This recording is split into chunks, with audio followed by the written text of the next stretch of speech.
किसका बच्चा सबसे सुंदर? तेनालीरामा की कहानी। एक बार की बात है, महाराज कृष्णदेवराय अपने राजकुमार के साथ राज दरबार में उपस्थित थे। दरबार में उपस्थित हर किसी की नज़र राजकुमार पर थी। वहां उपस्थित हर कोई यही कह रहा था कि राजकुमार दुनिया का सबसे सुंदर बच्चा है।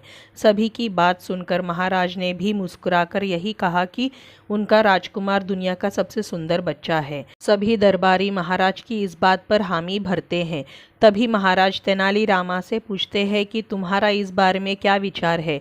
तेनालीरामा कहते हैं, महाराज, राजकुमार सुंदर है, लेकिन मेरे विचार से राजकुमार पूरी दुनिया का सबसे सुंदर बच्चा नहीं है।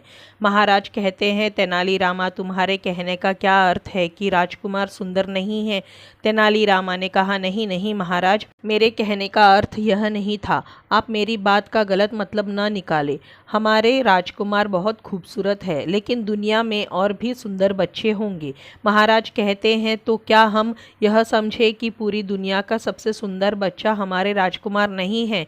तेनालीरामा ने कहा, जी महाराज, मेरी बातों का यही अर्थ है। महाराज कहते हैं, तेनालीरामा, अगर तुम्हारा यह कहना है कि दुनिया में राजकुमार से भी ज्यादा सुंदर बच्चा है, तो तुम उसे हमारे समक्ष लेकर आओ।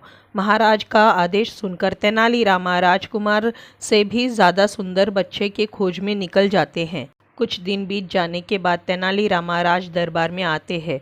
तेनालीरामा राज दरबार में अकेले आते हैं। यह देख महाराज खुश होकर कहते हैं, क्यों तेनालीरामा, अकेले आए हो? मतलब तुम्हें राजकुमार से अधिक सुंदर बच्चा नहीं मिला?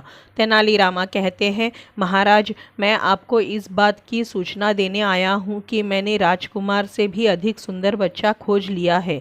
महाराज कहते हैं, अगर बच्चा मिल गया है तो तुम उसे दरबार में क्यों नहीं लाए? तेनालीरामा कहते हैं, उसे दरबार में लेकर नहीं आ सकता हूँ, लेकिन मैं आपको उस तक लेकर ज़रूर जा सकता हूँ।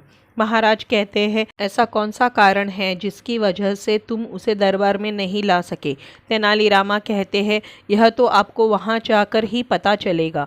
महाराज कहते हैं, ठीक है, फिर हम कल सुबह उस बच्चे को देखने जाएंगे। तेनालीरामा कहते हैं, महाराज, उस बच्चे को देखने जाने के लिए हमें भेष बदल कर जाना होगा। महाराज कहते हैं, उस बच्चे से मिलने के लिए हम यह भी कर लेंगे। अगले दिन सुबह महाराज और तेनालीरामा भेष बदलकर उस बच्चे को देखने के लिए चले जाते हैं। तेनालीरामा महाराज को एक झोपड़ी में लेकर जाते हैं, जहां एक छोटा सा बच्चा मिट्टी के साथ खेल रहा होता है। तेनालीरामा उस बच्चे को दिखाते हुए कहते हैं, वो रहा सबसे सुंदर बच्चा। महाराज कहते हैं, तुम्हारी यह हिम्मत कि तुमने एक बदसूरत और झोपड़ी में रहने वाले बच्चे को संसार का सबसे सुंदर बच्चा बता दिया। महाराज की बातें सुनकर बच्चा जोर जोर से रोने लगता है, जिसे सुनकर उसकी माँ झोपड़ी के अंदर से आती है और महाराज को गुस्से में कहती है, तुमने मेरे बच्चे को बदसूरत कैसे कह दिया? मेरा बच्चा संसार का सबसे सुंदर बच्चा है।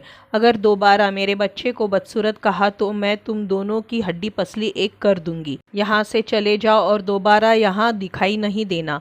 इतना कहने के बाद वो माँ अपने बच्चे को खिलाने लगती है और कहती है, मेरा बच्चा संसार का सबसे सुंदर बच्चा है। महाराज उस माँ की बात सुनकर चुप हो जाते हैं। तेनालीरामा कहते हैं, महाराज, अब आपको सब समझ में आ गया होगा। महाराज कहते हैं, हाँ, अब मैं अच्छे से समझ गया हूँ। तेनालीरामा कहते हैं, महाराज, बच्चा कैसा भी हो, माता पिता के लिए उनका बच्चा संसार का सबसे सुंदर बच्चा ही होता है। महाराज कहते हैं, तेनालीरामा, तुम सही बोल रहे हो, हर माता पिता के लिए उनका बच्चा ही सुंदर होता है। तेनालीरामा कहते हैं, मैं बस इतना चाहता हूँ कि आप राजकुमार को चापलूसों से दूर रखकर अच्छी शिक्षा दे। महाराज कहते हैं, तेनालीरामा, तुमने एक बार फिर से हमारा दिल जीत लिया।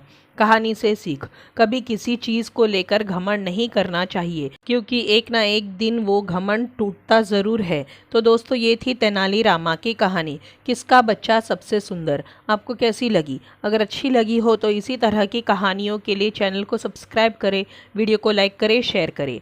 धन्यवाद।